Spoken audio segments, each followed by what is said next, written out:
was a Navy that commenced with one ship, fought its war, and ended with one ship, and even she was sold. This was the theater for the contest. 13 colonies, nearly 3 million people. Since the western wilderness was a barrier, the sea was the major highway between the colonies and the outside world. In the long coastline were many harbors. Only 3 million people, but they could build ships. Timber grew down to the water's edge. Every small river had its shipyard. They were to fight the most powerful navy afloat.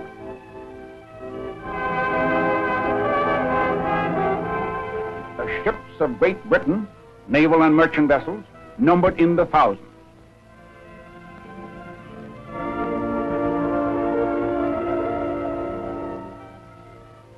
But the 13 colonies had many ships also.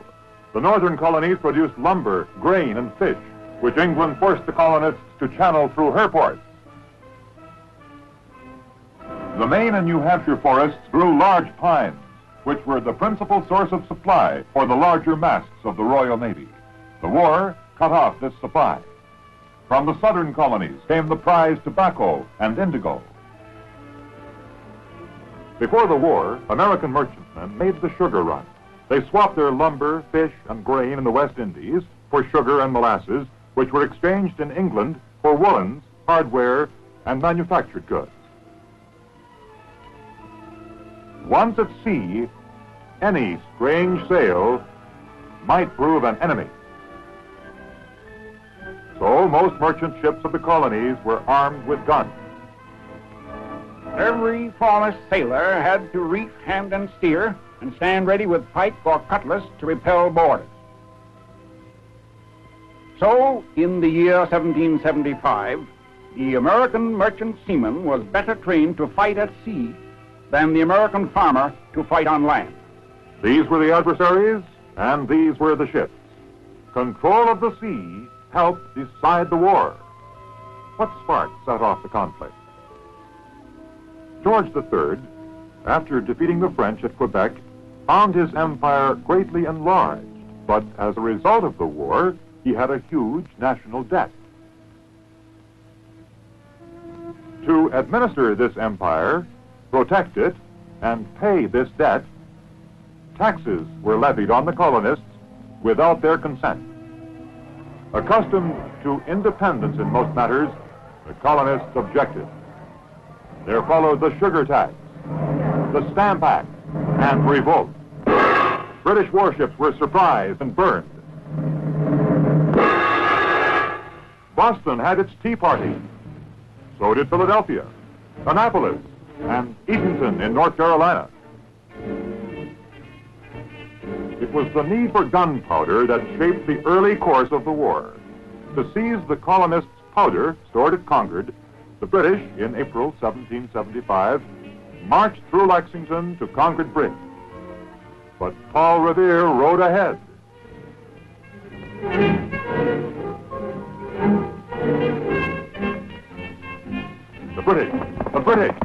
The British are coming! The alarm was spread. The next morning, on Lexington Green, the gunpowder was saved. In June of 75, at Bunker Hill, the colonists ran out of powder before the British third attack. And the British captured the earthwork. Washington took command of the Continental Army at Cambridge. He was warned that the powder reserve was down to 9 rounds per man. At this, the general did not utter a word for half an hour. The American armies encircled the British, who were being supplied by sea. General Washington planned to capture those supplies, particularly the powder. On September 7, 1775, into the harbor of Gloucester sailed the schooner Hannah with a captured vessel. The Hannah, the first ship commissioned by Washington, can be called the first man-of-war of the American Navy. And then more vessels were equipped for Washington's fleet. Fishing schooners with 4 to 6 guns manned by crews out of the Army, by a sailor regiment from Marblehead. 35 prizes they captured. Captain John Manley, in the schooner Lee, took the Nancy, carrying 2,000 muskets, 30,000 round shot, over 30 tons of musket shot, several barrels of gunpowder, 100,000 flints, and a 10,000-pound brass mortar for that waiting army of Washington outside of Boston. Munitions that would have taken the colonies 18 months to manufacture. October 13th, 1775, was the birthday of the American Navy. On that day in Philadelphia, Congress authorized the purchase, equipping, and manning of vessels to capture military stores, mainly gunpowder. The Naval Committee drew plans for the Continental Navy. The sides of the merchantman Alfred were to be pierced for 24 guns. To Philadelphia from the colonies came other trading vessels, an odd assortment, the Columbus and the Andrea Doria, the Wasp, the Cabot, the Fly, and the Hornet, and from Rhode Island, the Providence. From Newport, she carried the commander-in-chief of the fleet, Commodore Essex Hopkins, and Essex's son, John, Abraham Whipple, Dudley Saltonstall, Nicholas Biddle from Philadelphia. These were some of the vessel's commanders.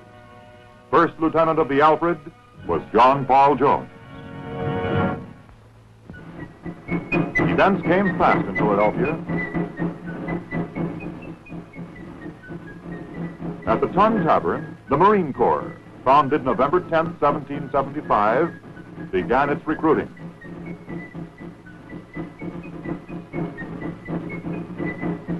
And other events moved forward that same fall. 2 Americans were on their way to take Quebec, General Montgomery by way of Montreal, and Colonel Arnold through Upper Maine. Well, in Philadelphia, early in 76, Commodore Hopkins at long last got his orders to go capture British ships and get some gunpowder too. If the enemy be not too superior in the Chesapeake, there to attack him. Or if unforeseen accident disable you, follow such course as your best judgment will suggest. A British force in Chesapeake Bay was too strong to handle. A northeast gale provided the accident. Commodore Hopkins squared yards away southward. Tarnation lucky. On March 3rd at New Providence in the Bahamas, the Commodore landed some 200 Marines under Marine Captain Sam Nicholas and 50 sailors, and got him over 100 guns and a sight of military stores in the first Naval Marine amphibious action. Hopkins then hoved north toward Rhode Island. His fleet fetched New London, where he delivered his supplies to General Washington, whose army had chased the British out of Boston and was marching to meet them in New York. By the eternal, we declared our independence on July 4th. But dark months were ahead. General Howe drove Washington's troops from Long Island. He defeated them again at Harlem Heights, at White Plains, at the forts on the Hudson. Support by ships of the British Navy was largely responsible for Howe's success. Washington was pushed across New Jersey into Pennsylvania, where the Delaware River protected him. From there, however, Washington struck back at Trenton and Princeton. Not all was downright bad, though. In the fighting of a war, the upshot grows out of little roots. Here was a lake navy built and manned by the Army. On Lake Champlain were those roots. In 76, the British strategy was to split the rebellious colonies in 2. Troops could be more easily moved from Canada and New York City by water than by land. The American General Montgomery had been killed while storming Quebec, but Arnold retreated to Lake Champlain and built a fleet at Whitehall. The enemy was coming down that way. They had to be stopped on water. Could an army general build and command the fleet? A long, slim chance. But Arnold was an energetic cuss. He'd been to sea. His shipwrights he'd brought up from the seacoast towns had to work with green timber. 4 galleys with guns and swivels, the Washington, the Lee, the Trumbull, and the Congress. 3 guns each for 8 keelless, flat-bottomed gondolas. 1 sloop, the Enterprise, and 2 schooners, the Royal Savage, left on the lake the year previous by the British, and the Revenge. and out on the lake they went to make their fight.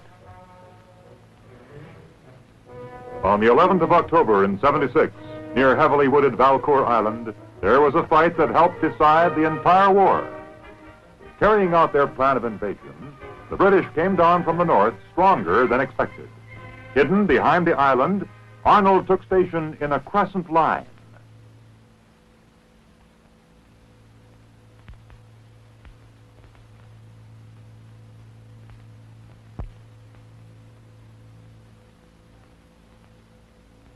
And the British sailed by unsuspecting. Their full-rigged ship, the Inflexible, alone could sweep Arnold from that bay. The British then hauled about, and the fight was on.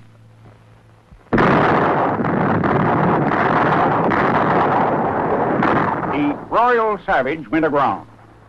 The Americans tried to get her off and couldn't. The British took her, tried to get her off and couldn't. They burned her. The Americans were in trouble. The hustle of getting out now showed up. Some of the balls did not match the gun. Crews, green crews, fumbled at their stations. Arnold, in the Congress, aimed the guns himself. The New York lost her officers. Spitfire's guns were knocked from their mounts.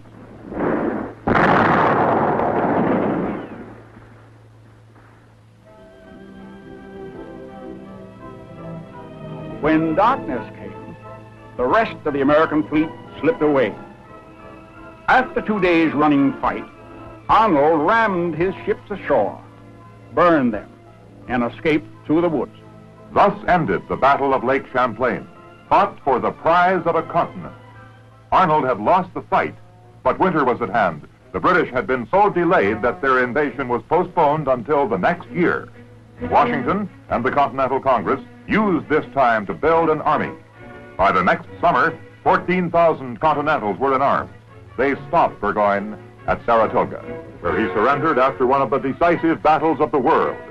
It proved to all that the colonies were determined to be free. Aid came from Europe, especially from France.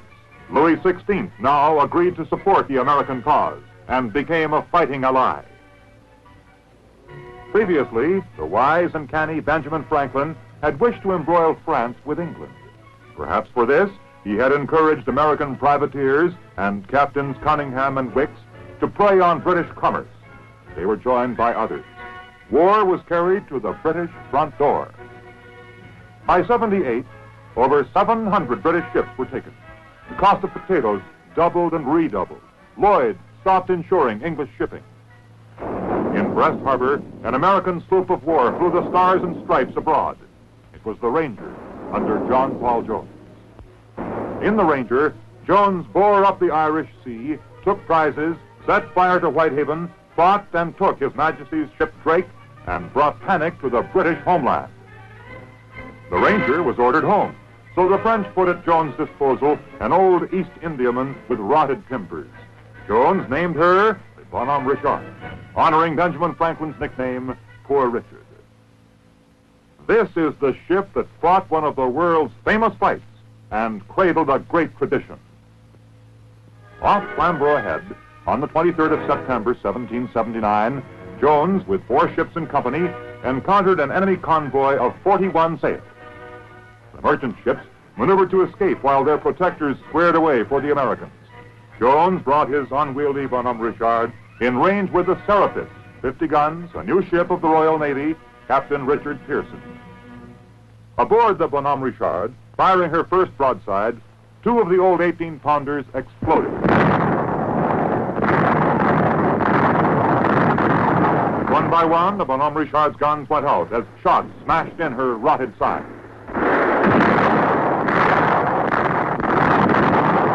Only the 9-pounders on the quarterdeck kept alive, aimed at the enemy's rigging.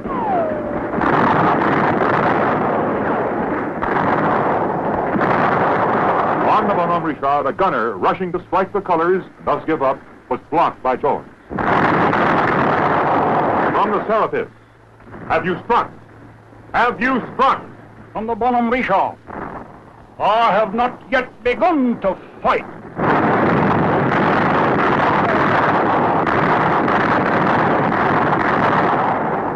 Skeleton ship. Fire near the magazine. Fleets gaining fast. Guns being abandoned. Prisoners released by the master-at-arms rushed up on deck and were met by Lieutenant Dale, who sent them to the pumps. Back to the shattered main deck went the gunners. Overside went the mainmast of the Cerberus. There was fight left, even on the tops of the embouchure.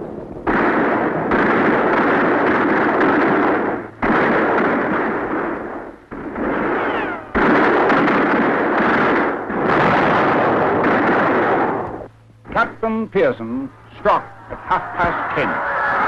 So fought the indomitable little American, John Paul Jones, a true captain of an infant navy. Meanwhile, in America, the war went on. General Howe, instead of joining Burgoyne in 77, attacked Philadelphia. Washington tried to stop the British Army at the Battle of Brandywine and to halt the British fleet by forts in the Delaware. But Howe took Philadelphia and settled down comfortably, while Washington encamped outside the city during the bitter winter at Valley Forge. The French recognized the American cause in 1778, February 6th. The next summer, the British, now under General Clinton, headed back to New York. Why? He had heard that the powerful French fleet under Admiral d'Estaing was bound for America. At Philadelphia, he would be bottled up. Washington nearly defeated Clinton at Monmouth, but could not block him from New York. In July, Admiral d'Estaing, with his French fleet, arrived off New York. But d'Estaing was too cautious to cross the bar at Sandy Hook. He later laid siege to Newport and then tried to take Savannah. Both failures. In July 1780, General Rochambeau and 5,000 French troops landed in Newport with 7 ships of the line. On the 21st of May, 1781, Washington called General Rochambeau for a council of war at Wethersfield, Connecticut. Said General Washington, "Naval superiority is the pivot upon which everything turns." All plans for his army were based on the support of French sea power. In 1780 and 1781, the British land forces under Cornwallis had concentrated on the reduction of the southern states. After an unsuccessful campaign in the Carolinas, Cornwallis had withdrawn to Virginia and, harassed by Wayne and Lafayette, had entrenched at Yorktown. So in 1781, Washington's dream of a combined operation was realized. In a master plan of grand strategy, Cornwallis was to be attacked by land and by sea. On land, Rochambeau joined Washington above New York, and the Allied armies moved south to besiege Cornwallis at Yorktown. The French Admiral de Grasse sailed from Haiti for the Chesapeake. At the same time, Admiral Hood led the British fleet from Antigua. With their copper bottoms, the British ships were faster. Finding no enemy in the Chesapeake, they went on to New York. In New York Bay, Hood joined Admiral Graves, who took command. They returned to relieve Cornwallis and found the French waiting for them inside the entrance of the bay. The outnumbered British missed their golden chance. They did not fall on the French van as it emerged. The fleets closed to fight ship to ship. The British made the tactical mistake of coming into battle successively instead of all at once. Night broke off the action.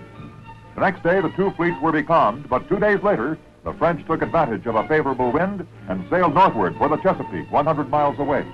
There, the fleet of de Barras joined them from Newport. For the moment, the Allies had control. Any strange sail might prove an enemy. So most merchant ships of the colonies were armed with guns. Every foremost sailor had to reef, hand, and steer, and stand ready with pike or cutlass to repel boarders. So, in the year 1775, the American merchant seaman was better trained to fight at sea than the American farmer to fight on land. This was the theater for the contest. 13 colonies, nearly 3 million people. Since the western wilderness was a barrier, the sea was the major highway between the colonies and the outside world. In the long coastline were many harbors. Only 3 million people, but they could build ships. Timber grew down to the water's edge. Every small river had its shipyard. They were to fight the most powerful navy afloat.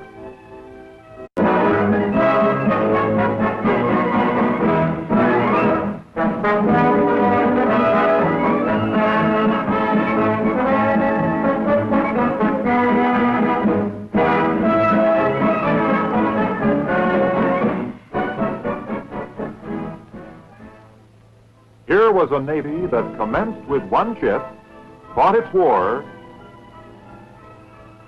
and ended with one ship, and even she was sold, which were the principal source of supply for the larger masts of the Royal Navy. The war cut off this supply. From the southern colonies came the prized tobacco and indigo.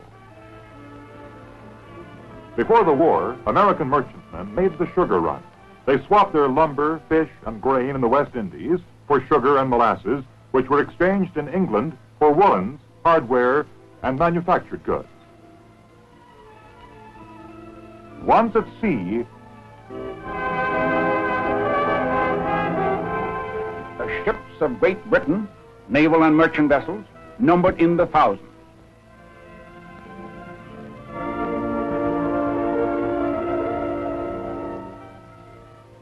but the 13 colonies had many ships also. The northern colonies produced lumber, grain, and fish, which England forced the colonists to channel through her ports. The Maine and New Hampshire forests grew large pines.